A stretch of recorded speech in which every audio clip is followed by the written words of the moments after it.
had reached out to some people that had some numbers, and I recall the numbers were something like they're paying $750 to $1,200 a rod, which is 16 and a half feet. And I think if they went 20 foot wide, the number was, 1,250. So you'd get up at a quarter of land if you had the length side of it, because of the way the quarter would be on one side, it'd be like half it.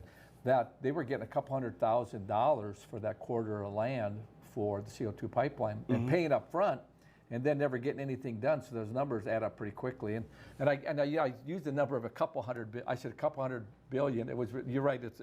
I don't know what I was thinking. It's more like 5 to maybe could hit 10. Who knows? But your point is they may skip South Dakota, come across to Wyoming, come up in western North Dakota, and still get the CO2, and they just have to work their way back into North Dakota. Right. Other than going east to west, you're going to have to go west to east to get it to where they're going to put the land. And by buying a company that has the rights to go through the entire state of Nebraska, they can do that. I mean, I think that if they had to start from scratch in Nebraska, that strategy would not be there, because they'd have to go through this whole fight down there.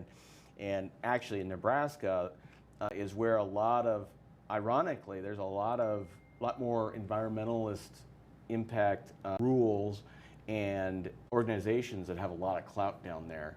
And so it would be a lot more difficult for them to try to do a bypass that way than otherwise. So they ended up buying a pipeline and the rights that go with that. And so I think it appears from the outside that is their plan at this point.